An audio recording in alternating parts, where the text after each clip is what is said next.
வணக்கம்.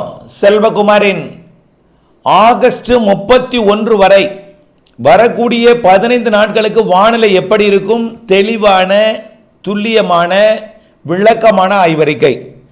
அதிகாரப்பூர்வ வானிலை அறிக்கைக்கும் இந்திய வானிலை ஆராய்ச்சித்துறை அறிக்கையை பார்க்கவும். 2025 ஆகஸ்ட் 16 சனிக்கிழமை அதிகாலை பதிவு செய்யப்படும் ஆய்வறிக்கை. கடந்த 24 மணி நேரம் மழைப்பொழிவை கிடைக்கப்பெற்ற தகவலை மட்டும் பார்த்துருவோம்.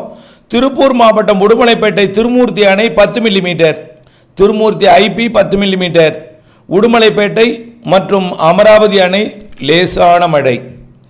அடுத்தபடியாக பார்த்தீங்கன்னா தேனி மாவட்டம் Periyar 38 millimetre, Thekkady 20 millimetre, Manjalar 9 millimetre, மேலும் கூடலூர், சோத்துப்பாறை, சண்முக நதி, பெரியகுளம், உத்தமபாளையம், வைகை அணை மற்றும் வீரபாண்டி எல்லாம் மழை.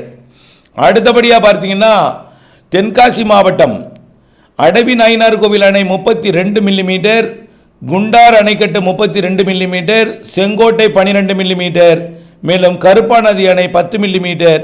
அடுத்தபடியாக பார்த்தீங்கன்னா கருணாநதி செக்ஷன் நனைக்கும் மழை, தூறல் லேசான மழை. சிவகங்கை மாவட்டம் காரைக்குடி 10 மில்லிமீட்டர், சிங்கம்புணரி லேசான மழை. அடுத்தபடியாக சேலம் மாவட்டம் ஏற்காடு லேசான மழை. ராணிப்பேட்டை மாவட்டம் Arakkonam 15 millimetre, Ranipet 12 millimetre, Walajah 11 millimetre, Sholinghur 11 millimetre, Palar அணைக்கட்டு 7 millimetre, Panapakkam 5 millimetre, Arcot 5 millimetre, மின்னல் மற்றும் காவிரி பாக்கம் லேசான மழை. அடுத்தபடியாக ராமநாதபுரம் மாவட்டம் தொண்டி மற்றும் திருவானணியில் லேசான மழை. அடுத்தபடியாக மதுரை மாவட்டம் பேரையூர், ஆண்டிப்பட்டி, மதுரை வடக்கு, மதுரை விமான நிலையம், தல்லாகுளம் லேசான மழை. அடுத்தபடியாக கிருஷ்ணகிரி மாவட்டம் Denkanikottai 10 millimetre, Rayakottai 5 millimetre, Barur 5 millimetre, Krishnagiri KRP அணை லேசான மழை. அடுத்தபடியாக கன்னியாகுமரி மாவட்டம் Balamore 32 millimetre, Chittar 1 25 millimetre, Sivalogam Chittar 2 21 millimetre, Pechiparai 20 millimetre, களிகள் 15 மில்லிமீட்டர், புத்தன் அணை 13 millimetre, Perunchani 12 millimetre, Mampazhathuraiyar 10 millimetre, Anaikidangu 8 millimetre, Nagercoil, Thuckalay, Kottaram மற்றும் கன்னிமார் மற்றும் முக்கடல் அணை, கோழிப்போர் விலை, மயிலாடி, சுரளக்கோடு, பூதபாண்டி மற்றும் அடையாமடை, ஆரல்வாய்மொழி இங்கெல்லாம் மழை. அடுத்தபடியாக பார்த்திங்கன்னா கள்ளக்குறிச்சி மாவட்டத்தில் இருக்கக்கூடிய மணிமுத்தாறு அணை பிடபிள்யூடியில் லேசான மழை. ஈரோடு மாவட்டம் பெருந்துறையில் 18 மில்லிமீட்டர் மழை. திண்டுக்கல் மழைப்பொழி கிடைக்கல. அடுத்தபடியாக தருமபுரி மாவட்டம் பாலக்கோடு 13 மில்லிமீட்டர், தருமபுரி, பெண்ணாகரம், ஒகேனக்கலிலும் மழை. அடுத்தபடியாக சென்னையில் Manali 12 millimetre, Manali new town மற்றும் விம்கோ நகர், எண்ணூர், கத்திவாக்கம், புழல், சைதாப்பேட்டை மற்றும் இங்கெல்லாம் மழை. அடுத்தபடியாக பார்த்தீங்கன்னா நிறைய இடங்களில் மழை பொழிந்திருக்கிறது. இன்றைக்கு அதிகாலையில் அந்த விவரம் இன்னும் கிடைக்கப்பெறவில்லை. தற்பொழுது பொழிந்து கொண்டிருக்கிறது. திருவண்ணாமலை, திருப்பத்தூர், வேலூர், ராணிப்பேட்டை, திருவள்ளூர், காஞ்சிபுரம், செங்கல்பட்டு, கள்ளக்குறிச்சி, விழுப்புரம், புதுச்சேரி, கடலூர், அரியலூர், பெரம்பலூர், டெல்டா மாவட்டங்களின் வடக்கு பகுதி ஆங்காங்கே மழை பொழிந்து கொண்டிருக்கிறது. டெல்டாவில் தூறலாக இருந்தாலும் வடக்கே கொஞ்சம் நல்ல மழை. குறிப்பாக கள்ளக்குறிச்சி, திருவண்ணாமலை, அதுலேயும் திருவண்ணாமலை, வேலூர், திருப்பத்தூர் மாவட்டத்திலையும், ராணிப்பேட்டை மாவட்டம் மற்றும் காஞ்சிபுரம் மாவட்டத்தில் சற்று கனமழையே பொழிகிறது. இந்த மழை எல்லாமே காலை 10 மணிக்குள் விலகிடும் வடவுள் மாவட்ட பகுதிகளில். வங்கக்கடலிலே உருவாகி ஆந்திர, ஒடிசா கடலோரத்தை ஒட்டிய கரையில் பாதி தரையில் பாதியாக நீடித்து கொண்டிருக்கூடிய காற்றழுத்த தாழ்வு பகுதி இன்று பிற்பகலிலே கடக்க இருக்கிறது. கடந்துதான் கொண்டிருக்கிறது, மிக மெல்ல கடந்து கொண்டிருக்கிறது. முழுமையாக தரை பகுதியை ஏறப்போகிற நேரம் இன்று பிற்பகல். இருந்தாலும் விடை பெற்றாலும் வங்கக்கடலிலே கீழடுக்கு மற்றும் மேலடுக்கு சுழற்சி இணைப்பு சுழற்சியால் இணைக்கப்பட்டு தனியாக பிரிந்து செல்லக்கூடிய அமைப்பாகத்தான் இருக்கும். ஆக ஒன்று கீழடுக்கில் இருக்கும் தாழ்வு பகுதி பிரிந்து சென்றுவிடும். இடையடுக்கு மற்றும் மேலடுக்கு சுழற்சியாக ஆந்திர பிரதேச, ஒடிசா கடலோரம் அப்படியே நீடிக்கும். இதன் காரணமாக தென்மேற்கு பருவமழை அதாவது 15ஆம் தேதியே கடக்கும், 14ஆம் தேதியே கடந்துன்னு எதிர்பார்த்தது இன்றைக்கு தான் கடக்கவே போகிறது. இதனால் நேற்றைக்கு தென்மேற்கு பருவமழை கேரள எல்லையோர மாவட்டங்களில் நல்ல மழை. மேற்கு தொடர்ச்சி மலையில் சின்ன கல்லாரிலே 9 சென்டிமீட்டர் வரை மழை பொழிந்திருக்கும். நீலகிரிலையும் 9 இருந்திருக்கும். அதற்கு அதன் சுற்றுவட்டார பகுதிகளெலாம் 4, 5, 6, 7 சென்டிமீட்டர் வரைக்கும் ஆங்காங்கே மழைப்பொழிவு பொழிந்திருக்கும். உடுமலைப்பேட்டையிலேயே 1 சென்டிமீட்டர் மழை பொழிந்திருக்கும் முக்கோணத்தில். ஆகவே 2 சென்டிமீட்டர் வரைக்கும் வாய்ப்பு இருந்துச்சு நேற்றைக்கு இரவு. ஆனால் 2-3 முறை சாரலாக வந்துவிட்டு சென்றது. இன்றைக்கு நேற்றை விட குறைவான மழை தான். இடையில 2-3 முறை சாரல் வந்தாலும் பெரிய அளவிலே நேற்றை விட கூடுதல் மழைப்பிடிவிற்கு வாய்ப்பு இல்லை. இந்த நிகழ்வு உள்ளே கடக்க போகும்போது காற்று கொஞ்சம் கொஞ்சமாக திசை மாறும். கன்னியாகுமரி தேனி காற்று தேனியை விட கொஞ்சம் வடக்கே நகர்ந்து விடும். அதாவது கேரள வழியாக நுழையக்கூடிய தென்மேற்கு பருவக்காற்று கர்நாடகா, மகாராஷ்டிரா, கோவா வழியாக நுழைய தொடங்கினோம்.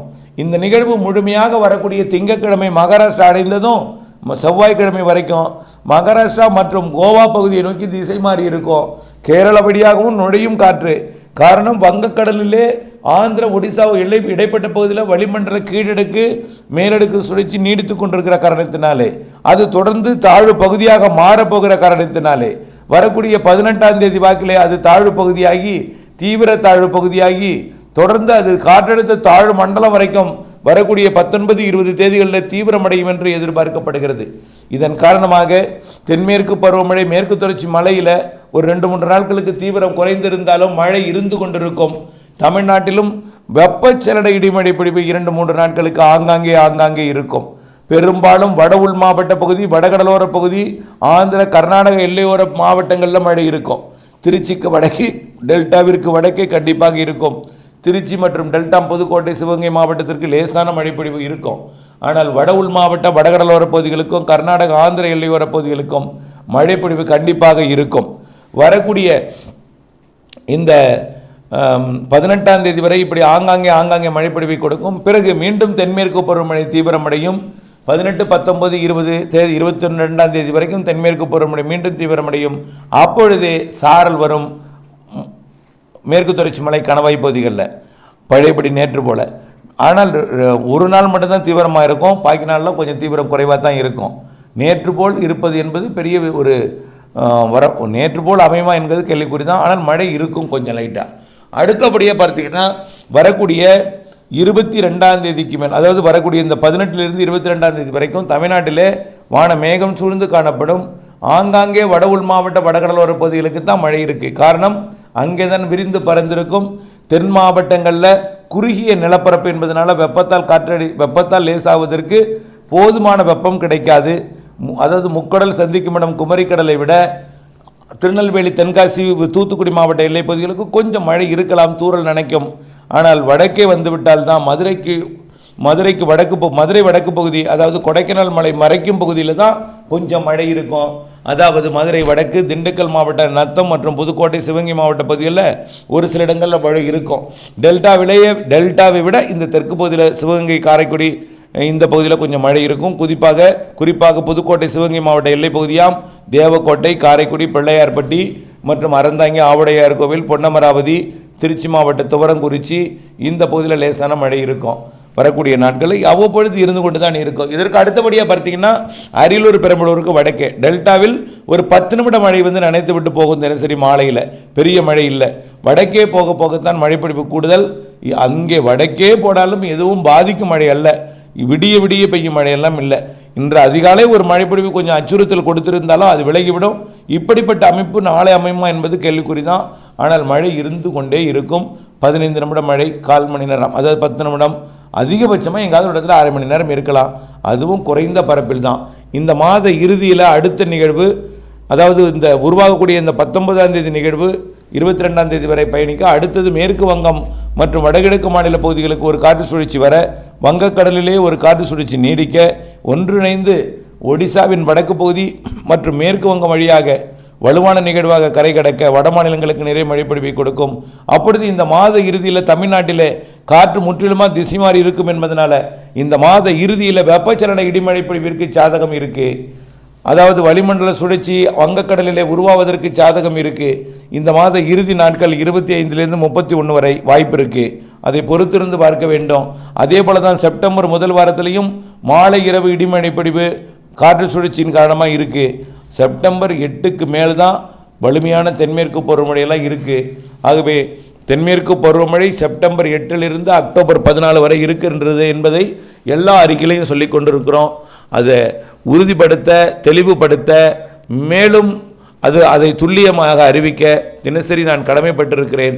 வானிலை ஆய்வறிக்கையுடன் இணைந்திருந்து வானிலை அறிந்து, துல்லியம் அறிந்து, வானிலை மாறுதல் அப்டேட்ஸ் அறிந்து திட்டமிட்ட வேளாண்மை செய்து லாபம் அடைந்திட அன்போடு கேட்டுக்கொள்கிறேன். நன்றி.